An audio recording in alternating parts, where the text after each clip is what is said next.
If you scroll through any health or wellness feed today, you are practically bombarded with the same message. Skip breakfast. Push your fasting window to 16, 18, even 20 hours. Drink black coffee, power through, and watch your health transform. It is the ultimate biohacking badge of honor. But there is a massive unspoken problem with this trend. It is leaving a huge portion of the population exhausted, hormonally wrecked, and wondering what is wrong with their willpower. And the tragic irony is that it has absolutely nothing to do with willpower. The foundational flaw in the entire fasting movement is a surprisingly outdated assumption: the idea that the female body is just a smaller, slightly different version of the male body. It is not. We are applying a male biological blueprint to a remarkably complex female ecosystem, and the results are often disastrous. That is exactly what we need to unpack today, because it feels like we are living in an era of extreme dietary ideology, where discipline is celebrated above biological reality. When a woman tries to rigidly follow these extreme fasting protocols popularized by male athletes and tech executives, her body does not just fail to adapt, it actively fights back. It fights back because it is designed to. Think of male physiology like a relatively straightforward engine. You put fuel in, you take fuel out, it runs on a very predictable 2-4 hour circadian rhythm. Female physiology, on the other hand, is operating on a totally different software program. It is deeply connected to a 2-8 day menstrual rhythm, reproductive hormones, and a highly sensitive stress response system. When you force a simple, aggressive fasting protocol onto that complex system, it is like trying to run a heavy desktop software on a mobile phone battery. The system crashes. I love that analogy. It completely shifts the blame away from the individual. Let us get into the actual mechanics of that crash. What is happening in the female body when fasting becomes too intense? Why is it so sensitive to these long periods without food? It all comes down to a delicate communication chain in the brain. You have the hypothalamus, which acts like the body's master radar. It is constantly scanning the environment, asking one fundamental question: is it safe? Are we in a time of plenty? Or are we in a famine? This radar communicates directly with the pituitary gland, which then signals the ovaries. This entire axis regulates vital hormones like estrogen and progesterone. So, when you stack a brutal 18-hour fast on top of a stressful workday, maybe an intense workout, and a calorie deficit, that radar starts flashing red. Precisely. The brain does not know you are trying to optimize your metabolic health for a podcast. The brain thinks winter has come, the crops have failed, and you are starving. It interprets this extreme fasting as energy scarcity. And when the female body senses a famine, it does exactly what it is evolutionarily programmed to do. It shuts down non-essential functions to keep you alive. And from a purely biological standpoint, reproduction is highly energy expensive, so it is the first thing to get unplugged. Exactly. The brain reduces the pulsing signals of certain hormones, which disrupts ovulation and throws the entire menstrual cycle off balance. It is a biological alarm system. But instead of listening to the alarm, so many women are told to just push harder, to be more disciplined. Which leads us to a really crucial concept in sports science and medicine that I think applies perfectly here: low energy availability. It sounds like a mild term, but the consequences are actually quite profound. It is a critical concept.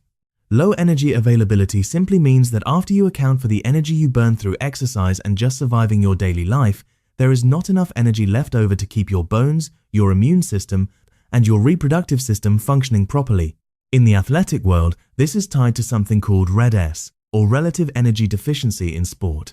It leads to lost periods, plummeting bone density, and severe fatigue. It is fascinating and honestly a bit terrifying how normalized this state of depletion has become. We have branded starvation as optimization.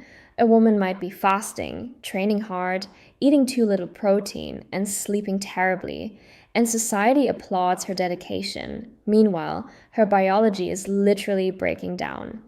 And that is the societal cost of this biohacking echo chamber. We have moralized eating and not eating. We have turned biological distress into a sign of mental toughness. But men and women simply respond to metabolic stress differently. Men often see very straightforward weight loss and cardiovascular benefits from aggressive fasting. Their lipid and glucose profiles improve.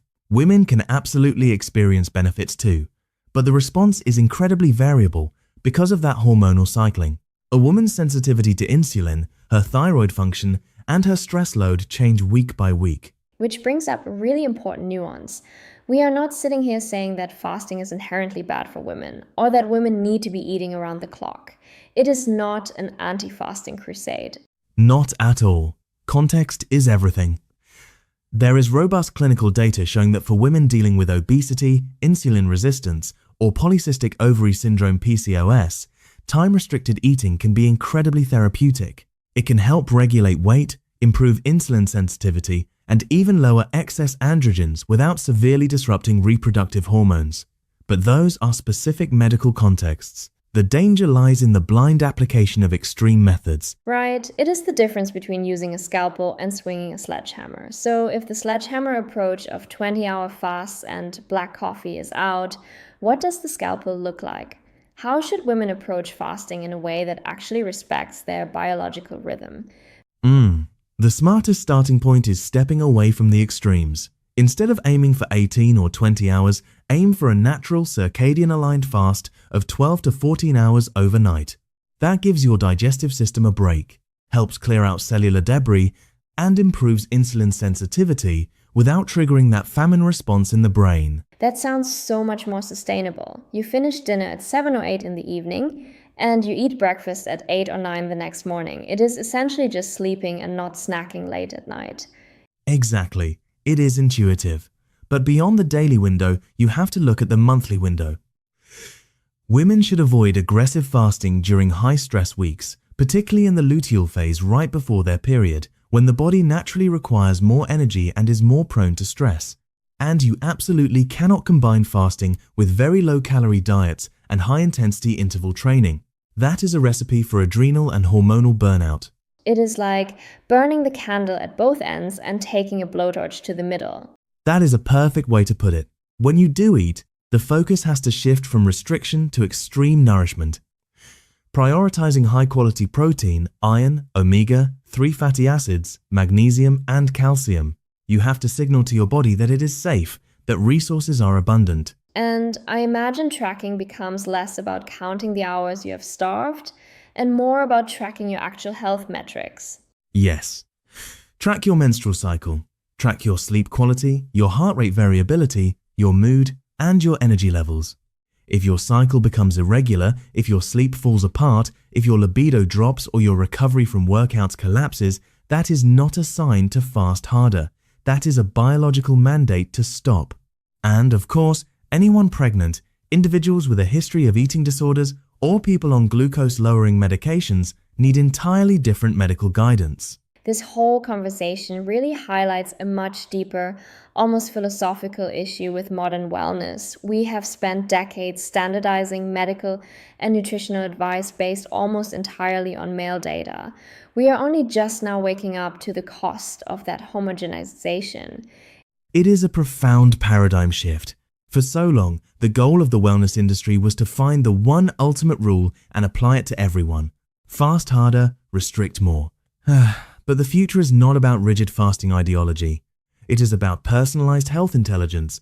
It is about matching your nutrition timing to your unique biology. It is moving from a mindset of fighting the body to actually listening to it. A woman's biology is rhythm sensitive, energy sensitive, and hormonally dynamic. That is not a weakness. It is an incredibly sophisticated evolutionary design. Precisely. The female body is a masterpiece of biological engineering. When you respect its rhythms, its need for recovery, its stress thresholds, its cycle phases, it responds with vitality and resilience. When you try to force it into a male-centric biohacking box, it rebels. So the real optimization is not found in an app telling you to stop eating for 20 hours. It is found in understanding the language of your own physiology. The ultimate biohack is biological respect. Listen to the rhythm of your own body, not the stopwatch of an internet influencer. A powerful place to land. It makes you wonder, if we stop trying to override our natural rhythms in the name of optimization, what kind of true health could we actually achieve? Keep questioning the trends, keep listening to your biology, and we will catch you in the next conversation.